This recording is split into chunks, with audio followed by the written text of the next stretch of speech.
शुरू कर दें? नहीं, वहां से थम्स अप नहीं आया अभी। हो गया? नमस्कार। हुल्लड़ मुरादाबादी का नाम हम में से काफी लोगों ने जरूर सुना होगा।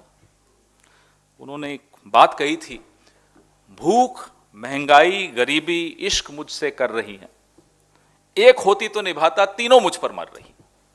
जो आज मोदी जी ने हालत की है इस देश की, जिन लोगों ने भी, ऐसे लोग हम भी जानते हैं, आपके सर्कल में भी होंगे, व्हाट्सएप ग्रुप्स भी होंगे, जो मोदी जी पर मर मिटने को तैयार होते थे, हमसे आपसे लड़ने को तैयार हो जाते थे, आज उनकी क्या हालत है। टमाटर और प्याज की यह स्थिति है कि जैसे किचन में इन दोनों चीजों पर 144 धारा लगी हुई हो, 4 से ज्यादा नहीं रख सकते, इतने महंगे हो गए। टमाटर, भिंडी, प्याज, शिमला मिर्च, जो पिछले साल इस वक्त कीमत थी उससे कहीं ज्यादा आज टमाटर 100 से 120 रुपए इसी शहर में बिका। तो इसलिए बड़ी बड़ी बातें करने वाले जो लोग हैं, नए नए मुद्दे लाकर डिबेट्स करने वाले लोग हैं, सुबह से शाम तक आपको परेशान करते रहते हैं कि भैया बाइट लेकर आओ, फला मुद्दा, जो कि है ही नहीं। सुबह से मुझको भी बहुत फोन आया आप जैसे साथियों के। मैं हैरान था कि मुद्दा क्या है और बात किस पर हो रही है। प्याज, भिंडी 120 रुपए किलो, यह है असली मुद्दे। और यह सब क्यों हो रहा है? क्यों आज प्याज 50 रुपए किलो है, शिमला मिर्च 100 से 120 रुपए किलो बिक रही है? यह है मुद्दे। इस पर सरकारें बननी और बिगड़नी चाहिए। इस पर विपक्ष को आंकना चाहिए कि विपक्ष की आवाज उठाता है या नहीं उठाता। महीने के अंत में जेब में कितना पैसा बचा, इस पर सरकार के परफॉर्मेंस को नापना चाहिए। मैं कोई ज्ञान बांटने नहीं बैठा हूं, लेकिन दर्द बांटने बैठा हूं कि क्यों हम इन मुद्दों से भटकने देते हैं। विपक्ष को भी आप भटकाने पर मजबूर करते हैं कि नहीं साहब इस पर जवाब दीजिए, कि नहीं देंगे साहब इसी पर बात करिए। क्यों सरकारों को हम अनुमति देते हैं इन मुद्दों से भटकने की या भटकाने की? क्यों इतने महंगे हुए हैं? क्योंकि इनपुट कॉस्ट, बार बार रणदीप भाई आकर कई बार बोल चुके हैं, हम सब बोल चुके हैं, बार बार इस मुद्दे पर बोलते हैं कि साहब इनपुट कॉस्ट बढ़ गया है। डीएपी, डीजल और जो तमाम कृषि उपकरणों पर जीएसटी लगाया आपने। प्री कोविड जो हुआ हम सबने देखा, ड्यूरिंग कोविड जो हुआ हम सबने देखा, पोस्ट कोविड की कोई तैयारी नहीं थी, वो आज दिख रहा है। 30 नवंबर को मुफ्त अनाज योजना भी बंद हो जाएगी। यह आपकी तैयारी है पोस्ट कोविड से डील करने की। कोविड के बाद जब लोग अपनी बची हुई जिंदगी को समेटने का प्रयास कर रहे हैं, अपनी अर्थव्यवस्था सुधारने का प्रयास कर रहे हैं, उस वक्त तो उनको सहारे की सबसे ज्यादा जरूरत है और आप उस वक्त हाथ खींच रहे हैं। तो बड़े दर्द के साथ हम ये बार बार ये मुद्दे उठाते हैं कि आप सबसे निवेदन करते हुए उठाते हैं, साहब इन्हीं मुद्दों पर रखिए राजनीतिक संवाद को, क्योंकि यही मुद्दे हैं जो लोगों के काम आने वाले हैं, यही मुद्दे हैं जो लोगों को दुख पहुंचा रहे हैं, यही मुद्दे हैं जिन पर आधारित होकर लोग अपना वोट तय करेंगे कि किसको देना है, किसको नहीं देना।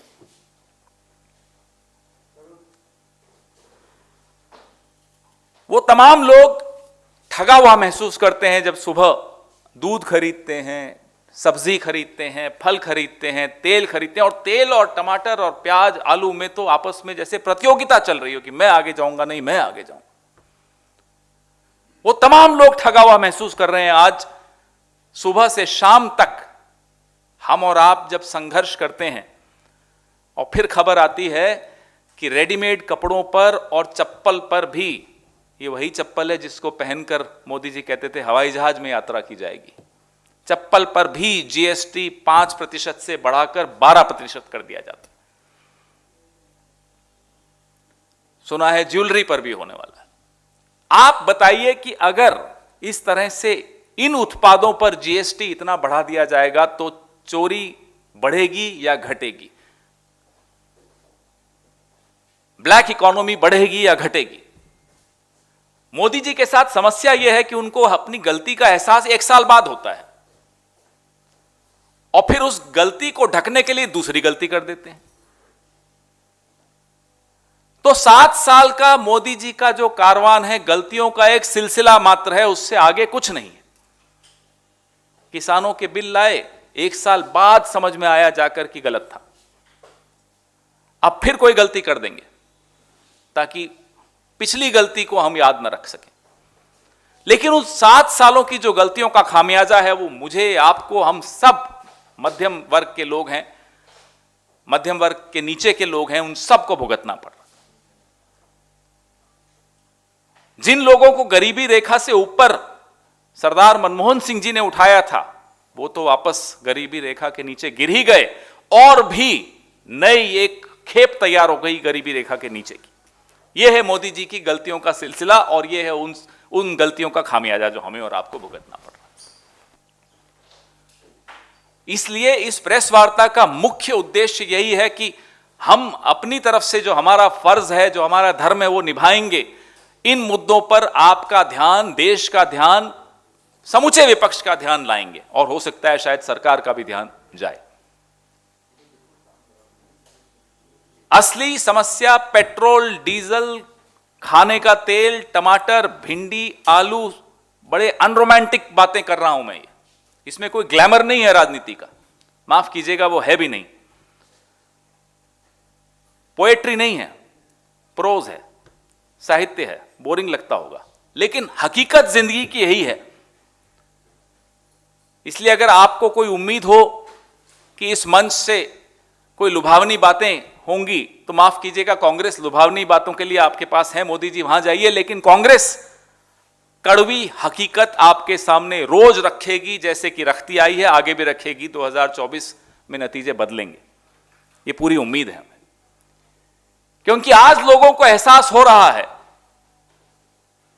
कि जो आदमी अचानक आकर बोल देता है साहब तपस्या में कमी रही होगी, साहब कमी तो बहुत जगह रही है आपकी, देश को समझ में आ गया है कहां कहां कमी रही है। और आज भी गुरूर देखिए, घमंड देखिए कि तपस्या में कमी रही कि कुछ किसानों को नहीं समझा पाया। कहां है पन्ना प्रमुख, क्यों नहीं समझा पाए? वो सिर्फ वोट लेने के लिए हैं क्या? नोटबंदी से शुरू हुआ वो सिलसिला आज यहां आकर हम खड़े हैं जहां दिन का खर्च चलाना संभव नहीं है।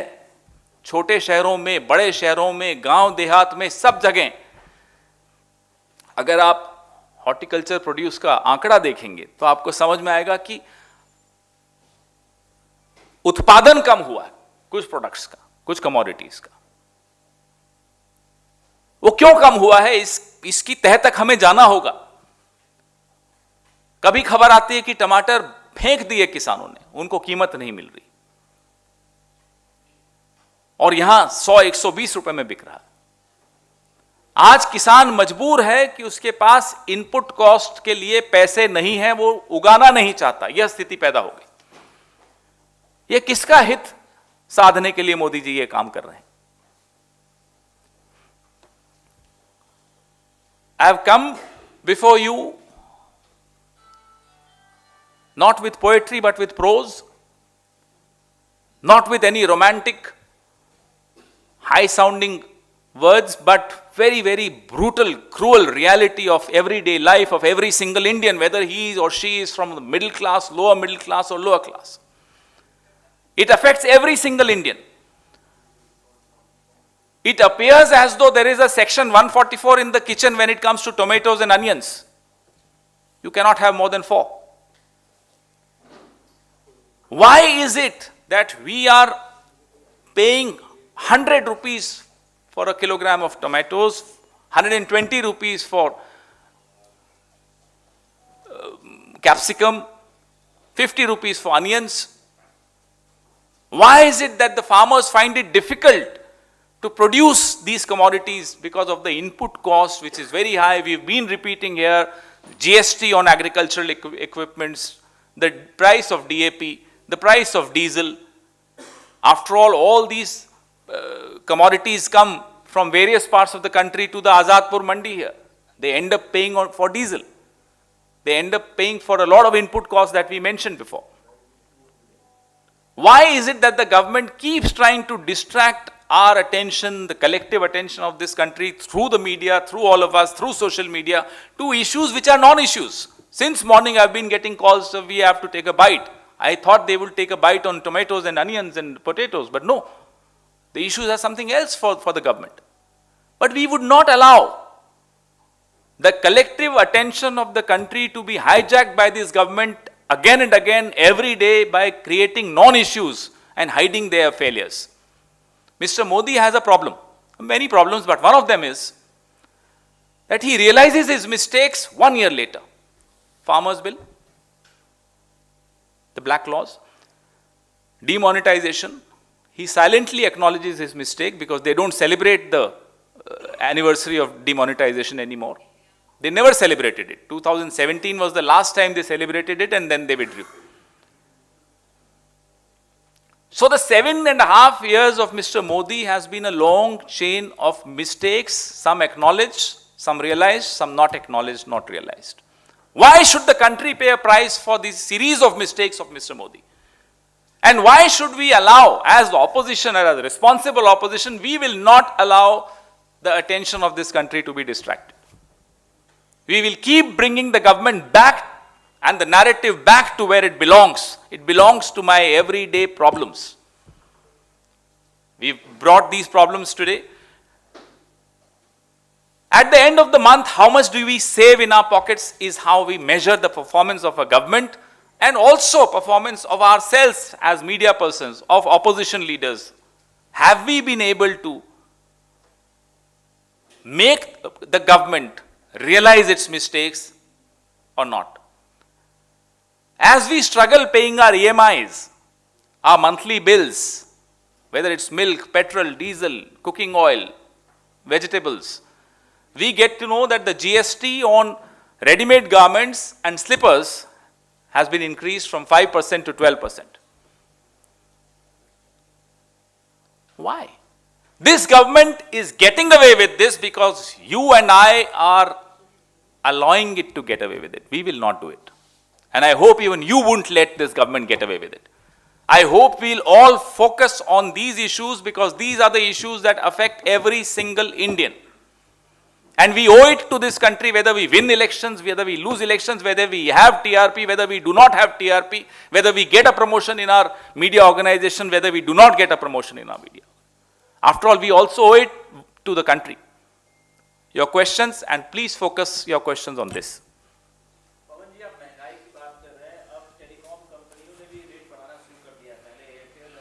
वोडाफोन ने एक के बाद एक हर वस्तु, हर कमोडिटी, हर सेवा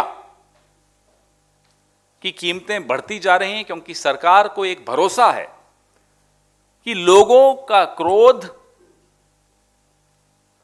वह उसका प्रबंधन, क्रोध का प्रबंधन कर सकती है सरकार। एंगर मैनेजमेंट, वो एक दूसरे के खिलाफ गुस्सा भड़काते हैं, जाति पर, धर्म पर, भाषा पर, लिबास पर, भोजन पर, विचारधारा पर।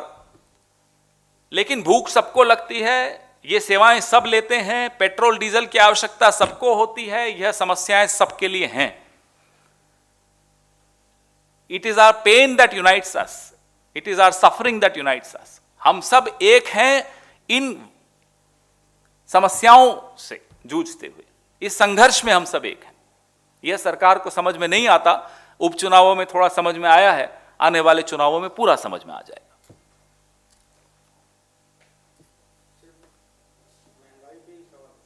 जी सर, महंगाई पे आप लोग बड़ी रैली करने वाले दिसंबर में, उसका कुछ प्लान तैयार हुआ है? जी, एआईसीसी के संबद्ध व्यक्ति आपसे मुखातिब होंगे और आपको सही वक्त पर यह जानकारी साझा करेंगे।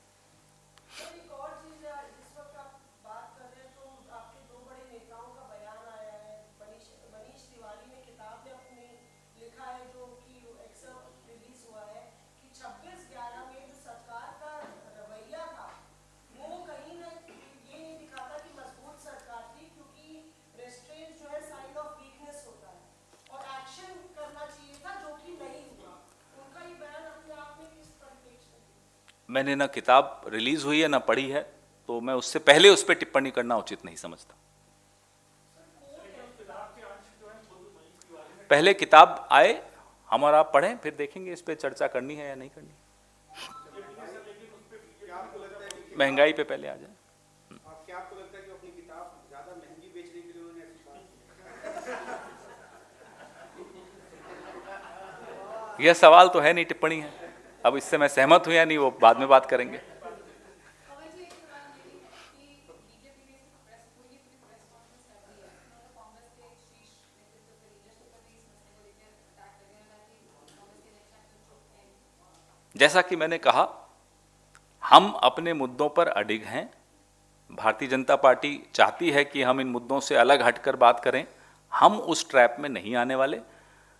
उस किताब से और इन तमाम मुद्दों से ज़्यादा महत्वपूर्ण ये है कि मैं और आप दिन में कितना संघर्ष कर रहे हैं अपना जीवन यापन करने के लिए, और मैं और आप उन लोगों की आवाज़ बन पा रहे हैं या नहीं जो इस संघर्ष को चुपचाप झेल रहे हैं, इस दंश को चुपचाप बर्दाश्त कर रहे हैं और वो बोल भी नहीं पा रहे।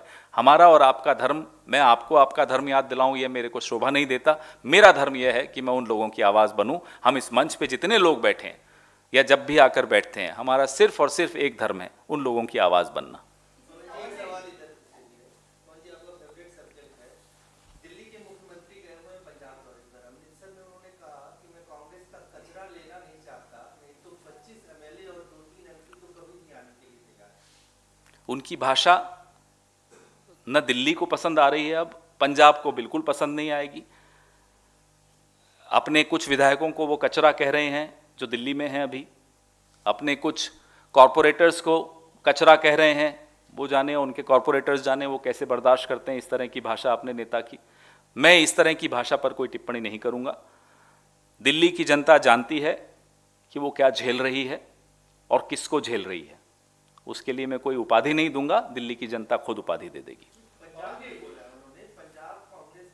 पंजाब में तो वह है ही नहीं, तो बोलते रहे। मैं तो दिल्ली में जहां वो हैं मैं वहां की बात कर रहा हूं। पंजाब में बोलने दो, 1-1.5 महीना 2 महीना और बोलेंगे, फिर चुपचाप आकर यहां बैठ जाएंगे। तो वहां बोल रहे हैं, उसमें क्या टिप्पणी करनी, बोलने दीजिए उन्हें।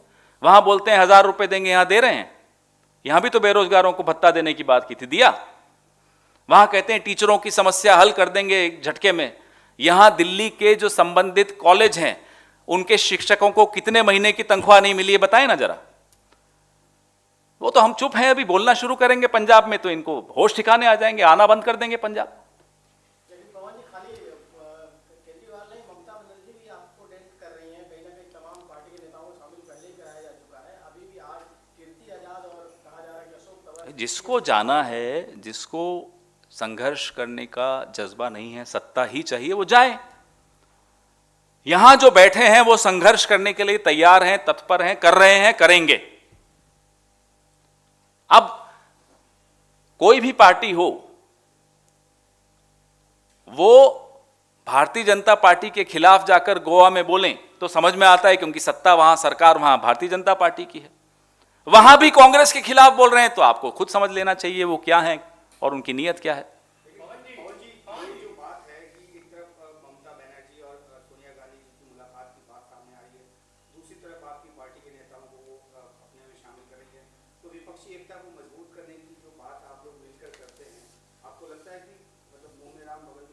हम सिर्फ और सिर्फ उन मुद्दों की बात करते हैं जिन मुद्दों की वजह से हम लोग राजनीति में हैं।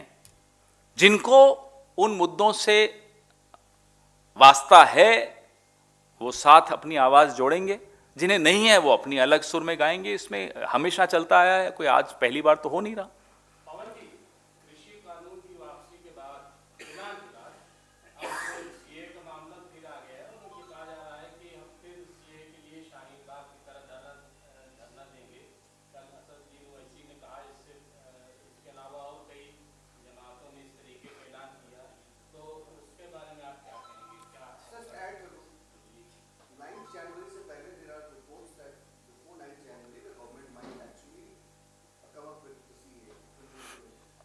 Let these reports come officially. We'll respond to it officially because we have seen the track record of Mr. Narendra Modi. मैं आपको हिंदी में भी बोलूँगा. We have seen the track record of Mr. Narendra Modi. He realizes his mistakes exactly in 12 months. So let's see if he realizes all his mistakes. We are also preparing a list of his mistakes, and we are very sure that he will realize his mistakes. Modi ji का जो एक track record रहा है, वो हर 12 महीने में अपनी गलती समझ में आती है उनको। समझ में थोड़ी सी कमजोरी है, थोड़ी नहीं, 12 महीने की कमजोरी रहती है। जो बात मुझे और आपको 5 मिनट में समझ में आती है, मोदी जी को 1 साल बाद समझ में आती है। तो इंतजार करते हैं, शायद ये अब गलतियां भी सुधारें वो अपनी। टीएमसी के ऊपर ही आपसे सवाल पूछना चाहता हूँ। टीएमसी के साथ अपोजिशन की मीटिंग होती है पार्लियामेंट सेशन के दौरान, टीएमसी के सांसद वहां रहते हैं और आप एक साथ मिलकर धरना भी देते हैं, जो भी कोई मुद्दा होता है। आज आपको नहीं लगता पैन इंडिया एक्सपेंशन की कोशिश कर रही है टीएमसी, जहाँ पे थर्ड फ्रंट बनाने को, थर्ड फ्रंट का चेहरा ममता बनर्जी को बनाने की कोशिश की जा रही है, और सबसे पहली कड़ी के अंदर कांग्रेस के नेता तमाम राज्यों से, चाहे गोवा हो, चाहे नॉर्थ ईस्ट हो, चाहे यूपी हो, चाहे आपके यूपी आजाद का मामला हो, चाहे अशोक तंवर का मामला हो, आपको नहीं लगता कि आप ही का एक सहयोगी पैन इंडिया कर रहा है, उस पर कांग्रेस क्या सोचती है? नहीं, देखिए, सब जो भी राजनीति में है, कोई भी पार्टी हो, उसका कर्तव्य है वो अपनी पार्टी की पहुंच बढ़ाए। उसमें हम क्यों बीच में बोलें? जिनको जो करना है वो करें। हम अपने मुद्दों पर राजनीति करने आए हैं, इन्हीं मुद्दों पर राजनीति करेंगे, इन्हीं मुद्दों पर अपनी आवाज और इस देश की आवाज बुलंद करेंगे।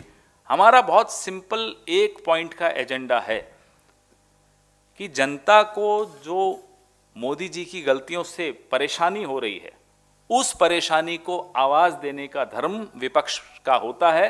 वो धर्म पूरे देश में पिछले 7.5 साल में आपको एक पार्टी निभाती हुई दिखेगी, वो है कांग्रेस पार्टी।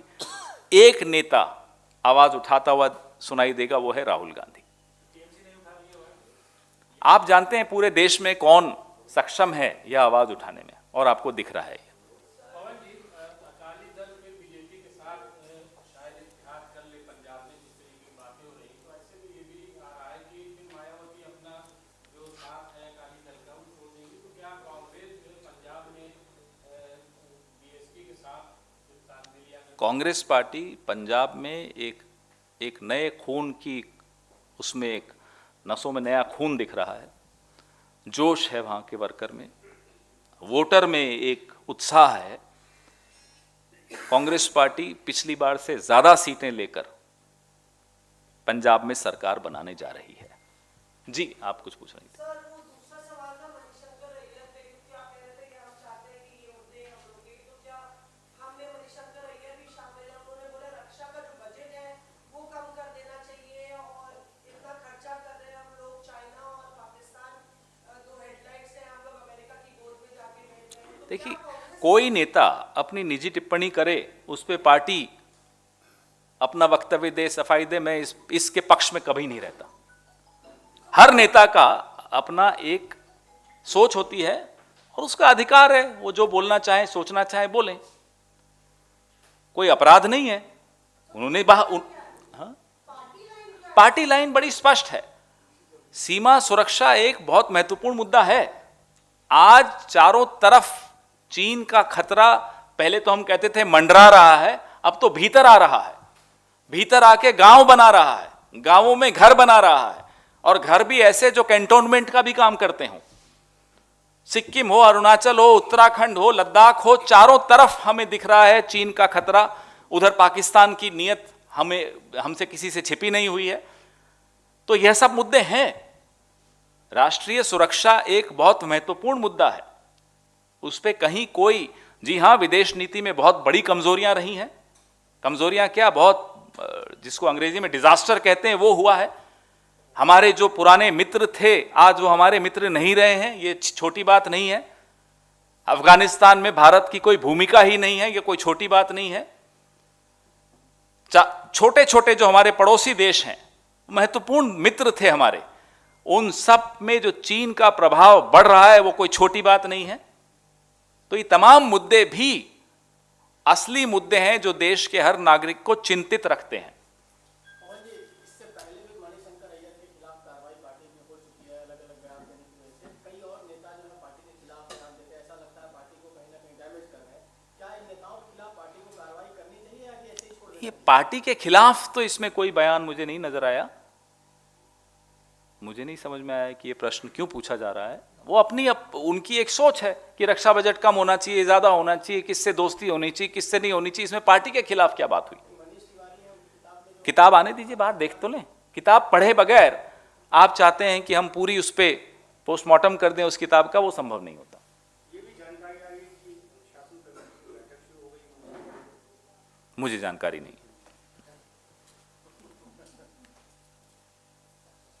धन्यवाद, थैंक यू।